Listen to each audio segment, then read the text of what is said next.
Greetings of the day students, welcome back to the English class. और आज हम अपनी इंग्लिश क्लास में लेकर आ गए एक बहुत बेहतरीन टॉपिक, जिस टॉपिक का नाम है एक्टिव एंड पैसिव वॉइस। इस एक्टिव एंड पैसिव वॉइस से हर एग्जाम में, चाहे वो कोई भी एग्जाम क्यों ना हो, चाहे स्टेट का एग्जाम हो, चाहे सेंट्रल लेवल पे एग्जाम हो, एसएससी का एग्जाम हो, या फिर आपका DSSB का एग्जाम हो, केवीएस का एग्जाम हो, पीजीटी का हो, टीजीटी का हो, या एमटीएस का हो, चाहे सीजीएल का कोई भी एग्जाम हो, प्री हो, मेंस हो, हर एग्जाम में आपका एक्टिव पैसिव वॉइस से क्वेश्चंस आने ही आने हैं। 110% एक्टिव एंड पैसिव वॉइस से क्वेश्चंस आने हैं, ये बात याद रखना। वो क्या करता है, एक्टिव वॉइस में आपको एक सेंटेंस लिख के देगा और उसमें बोलेगा 4 ऑप्शंस देके भाई पैसिव वॉइस का करेक्ट पैसिव वॉइस बताओ। तो आज से हम अपनी एक्टिव एंड पैसिव वॉइस की क्लासेस करना शुरू कर रहे हैं। ऑफलाइन मैंने एक्टिव एंड पैसिव वॉइस का टॉपिक पूरा पढ़ा रखा है, बट अब जिन बच्चों का मिस हो गया, या जो बच्चे क्लास मिस कर गए, या जो बच्चे क्लास में लेट जुड़े हैं, वो लोग अब यहां से अपने टॉपिक को कवर करते चलो।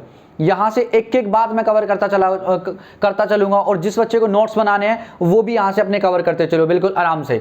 तो फर्स्ट आज टॉपिक हमारा क्या है इंग्लिश में, एक्टिव एंड पैसिव वॉइस। सबसे पहले हम ये देखते हैं कि एक्टिव वॉइस और पैसिव वॉइस सेंटेंसेस में फर्क क्या होता है। एक्टिव वॉइस सेंटेंसेस में हम मोस्टली फोकस करते हैं, या हमारा मेन फोकस होता है कि सब्जेक्ट क्या काम कर रहा है, सब्जेक्ट क्या काम कर रहा है। इसमें हम कहां पर फोकस करते हैं, एक्टिव वॉइस में। किस में फोकस करते हैं, एक्टिव वॉइस। जब हम सेंटेंसेस लिखते हैं उसमें हमें फोकस करना होता है सब्जेक्ट क्या काम कर रहा है। जैसे मैंने कहा राम इंग्लिश पढ़ाता है, मैंने क्या बोला, राम इंग्लिश पढ़ाता है। मैंने कहा मोहन खाना खाता है, मैंने इस तरीके से सेंटेंसेस बोले। मैंने कहा Ram teachers English, Mohan Yeats food, मैंने इस तरीके से सेंटेंसेस, 2 सेंटेंस बोले। अब यहाँ पे हमारा मेन फोकस किसका था कि राम क्या काम करता है। भाई राम इंग्लिश पढ़ाता है, मोहन क्या काम करता है, मोहन खाना खाता है। जब हम किसी भी तरीके से सब्जेक्ट पे फोकस करें, बात करें कि सब्जेक्ट क्या काम करता है, उन सेंटेंसेस को हम क्या बोलते हैं, एक्टिव वॉइस बोलते हैं। जब हम सब्जेक्ट पे फोकस ना करें, हम किस पे फोकस करें, सिर्फ वर्ब पे फोकस करें, उसके काम पे फोकस करें कि एक्चुअल में काम क्या हो रहा है। जैसे मैं बोलूं खाना बन रहा है, चाय बन रही है, इस तरीके के सेंटेंसेस में बोलूं। अब यहां पे कोई ये नहीं बताया जा रहा कि कौन बना रहा चाय,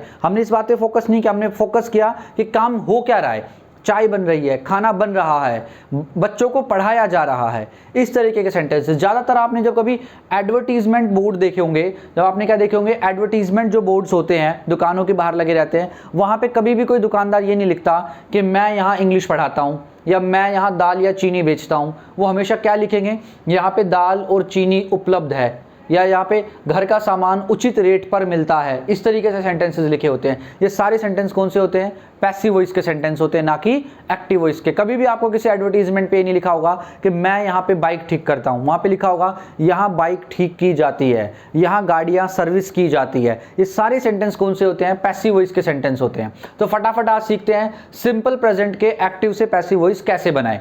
तो एक्टिव वॉइस का हमने अगर अब आप लोगों ने टेंसेस आते हैं आपको तो वेल एंड गुड है, नहीं आते तो टेंसेस की प्लेलिस्ट बना रखी है मैंने। इस पे सारे टेंसेस मैंने डे बाय डे करके और एक एक सेंटेंस को बहुत अच्छे से क्लियर करा रखा है। सो प्लीज उनको एक एक बार वीडियोस को देखो, उन क्लासेस को देखो, टेंसेस सीखो, तब आपको एक्टिव पैसिव वॉइस समझ में आएंगे, क्योंकि टेंसेस बेस है। इसके बाद एक्टिव पैसिव, और फिर इसके बाद आपको डायरेक्ट इनडायरेक्ट नरेशन सीखना है, तो आपको वहां पे भी टेंसेस काम आएंगे। तो सिंपल प्रेजेंट में हमारा क्या रहता है, सब्जेक्ट। सब्जेक्ट के बाद क्या होता है, वर्ब की फर्स्ट फॉर्म। कौन सी फॉर्म यूज करते हैं, वर्ब की फर्स्ट फॉर्म का यूज करते हैं। और फिर क्या है, एस और ई एस। एस और एस किसके साथ यूज करते हैं, ही शी इट वाले सब्जेक्ट्स के साथ हम क्या यूज करते हैं, एस और ई एस लगाते हैं वर्ब में। और फिर क्या आ जाता है हमारा ऑब्जेक्ट। ये तो हमारा एक्टिव वॉइस का रूल। अब पैसिव वॉइस में क्या होता है, जो ऑब्जेक्ट होता है ये सबसे आगे आ जाता है, ऑब्जेक्ट बिकम्स सब्जेक्ट। ऑब्जेक्ट क्या होता है, सबसे पहले आ जाता है। उसके बाद हम कौन सी हेल्पिंग वर्ब का यूज करते हैं, इज एम आर। किसका यूज करते हैं, इज एम आर का। अकॉर्डिंग टू द, यहाँ पे जो भी ऑब्जेक्ट लिखा होगा उसके अकॉर्डिंग हम इज एम आर का यूज करेंगे। और पैसिव वॉइस की खास बात क्या होती है कि हमेशा पैसिव वॉइस में वर्ब की थर्ड फॉर्म आती है। चाहे पैसिव वॉइस किसी भी सेंटेंस का बनाना हो, प्रेजेंट का हो, पास्ट का हो, फ्यूचर का हो, नो मैटर, कंटिन्यूअस का हो, परफेक्ट का हो, पैसिव वॉइस बनाते वक्त हमेशा वर्ब की थर्ड फॉर्म का यूज करना होता है। कौन सी फॉर्म का यूज करना होता है, थर्ड फॉर्म का यूज करना होता है। तो ये आपको बेसिक बात पता होनी चाहिए। इज एम आर, और फिर क्या है, हमने कौन सी यूज किया, वर्ब की third form, and then by. और क्या यूज करेंगे, बाय यूज करेंगे। और जो सब्जेक्ट यहाँ पे लिखा हुआ था, इस सब्जेक्ट को सबसे लास्ट में लेके जाएंगे, और इस सब्जेक्ट को कहां उठा के ले आएंगे, लास्ट में। और ये जो ऑब्जेक्ट लिखा हुआ था इसको कहां उठा के ले आएंगे, सबसे पहले ले आएंगे। तो आई होप कि आपको क्लियर होगा कि एक्टिव का रूल क्या है और पैसिव का रूल क्या है सिंपल प्रेजेंट में।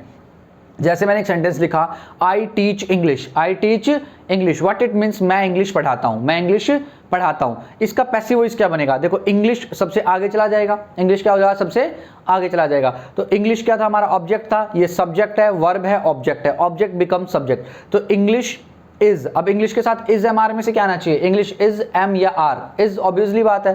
तो इंग्लिश इज टॉट, मैंने क्या बोला, थर्ड फॉर्म यूज करनी है, इंग्लिश इज टॉट बाय मी, और आई किस में चेंज हो गया, मी में चेंज हो गया। जिन बच्चों को ये नहीं पता कि आई मी में चेंज होता है, वी अस में चेंज होता है, तो मैंने उन बच्चों के लिए भी फैसिलिटी उनका ध्यान रखते हुए यहाँ पे लिख दिया है कि आई का किस में चेंज होगा, मी में, वी किस में चेंज होगा, अस में, यू किस में चेंज होगा, यू में ही रहेगा, दे का दैम हो जाएगा, ही का क्या हो जाएगा, हिम हो जाएगा, शी का हर हो जाएगा, और इट का इट हो जाएगा। ये वाइस वर्सा है। वाइस वर्सा मतलब अगर मान के चलो यहाँ पे कहीं मी लिखा हुआ है और उसको मी को आपको सब्जेक्ट के प्लेस पे लेके आना है तो वो आई पे आ जाएगा। तो आई का मी, तो यहाँ पे क्या हुआ, आई था तो यहाँ पे किस प्लेस पे आ रहा है, ऑब्जेक्ट के प्लेस पे आ रहा है, तो आई का मी बन गया। नेक्स्ट सेंटेंस देखो आप, we don't eat rice, we don't eat rice, what it means कि हम चावल नहीं खाते या हम चावल नहीं खाते, वी डोंट ईट राइस। तो क्या बनेगा इसका, राइस। देखो ऑब्जेक्ट बिकम्स सब्जेक्ट, राइस सबसे पहले आया, राइस इज नॉट, अब यहाँ पे डोंट था, नेगेटिव था, तो मैंने क्या बनाया, negative, rice is not eaten by us, we का क्या चेंज हो गया, अस चेंज हो गया। देखो वी किस में चेंज हो रहा है, अस में चेंज हो रहा है। तो rice is not eaten by us, rice हमारे द्वारा नहीं खाए जाते, चावल हमारे द्वारा नहीं खाए जाते। एग्जैक्ट इसकी हिंदी ऐसे बनेगी।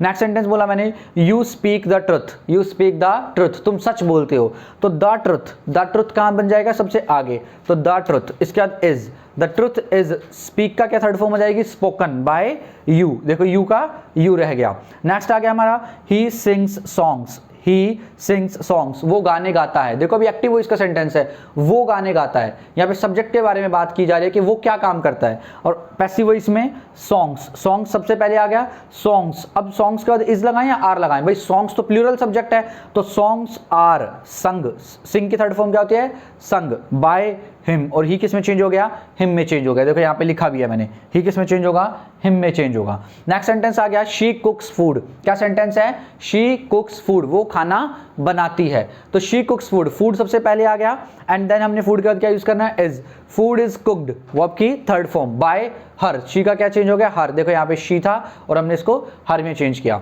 Next sentence, John does not complete homework, what it means, John अपना होमवर्क कंप्लीट नहीं करता। तो वर्क सबसे पहले लेके आएंगे, work is not, work is not, not क्यों लगा रहे हैं, क्योंकि नेगेटिव सेंटेंस है, तो work is not completed by John, काम जॉन के द्वारा नहीं किया जाता। तो इस बात को समझ रहे हो, आपके object become subject, subject becomes object, इस बातों को ध्यान रखो। और सिंपल प्रेजेंट में अगर आपको दिखाई दे रहा कि ऊपर ये सिंपल प्रेजेंट है, तो उसमें helping verb is am are use करो और वर्ब की main form third form use करो। दे प्ले हॉकी, तो इसका क्या बनेगा, हॉकी सबसे पहले आ गया, hockey is played by them, hockey is played by them, hockey एक सिंगुलर नाउन है, तो दे प्लेड हॉकी, तो दे का क्या चेंज होगा यहाँ पे, देम।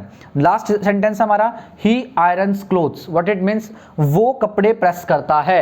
अब क्लोथ्स एक ऑब्जेक्ट है, इसको हमने सब्जेक्ट बनाया क्लोथ्स, तो क्लोथ्स के साथ इज आना चाहिए, एम या आर, क्लोथ्स प्लूरल है, तो clothes are ironed by him, he किस में चेंज हुआ, हिम में चेंज हुआ। आई होप कि आपको डिफरेंस क्लियर हो गया होगा कि एक्टिव वॉइस क्या होते हैं और पैसिव वॉइस क्या होते हैं। ये एक इंट्रोडक्टरी क्लास थी एक्टिव और पैसिव वॉइस की, और अगर आप ये क्लास देखोगे और आराम से सीखते चलोगे कि भाई ऑब्जेक्ट यहाँ आता है, सब्जेक्ट यहाँ पे आता है, हमेशा हर पैसिव वॉइस में थर्ड फॉर्म का यूज करना होता है, क्या ऑब्जेक्ट होता है वो कैसे आता है, ये जो वर्ब आ रही है यहाँ पे हेल्पिंग हो किसके अकॉर्डिंग आती है, इसके अकॉर्डिंग आती है, कब आई मी में चेंज होगा, वी अस में, यू यू में, दे देम में, इस तरीके से कब कैसे चेंजेस होंगे। तो आपको इस क्लास से ये सब सीखना है। इंट्रोडक्टरी क्लास थी और मैं धीरे धीरे करके आपके सारे के सारे एक्टिव एंड पैसिव वॉइस यहाँ पे कवर कराने वाला हूं, और एक एक क्लास को आप बहुत ध्यान से देखते रहो, नोट्स बनाते रहो, और एक भी क्वेश्चन आपको गलत नहीं करना है। तो आज की क्लास में इतना ही रखेंगे, मिलेंगे नेक्स्ट क्लास में। जय हिंद दोस्तों।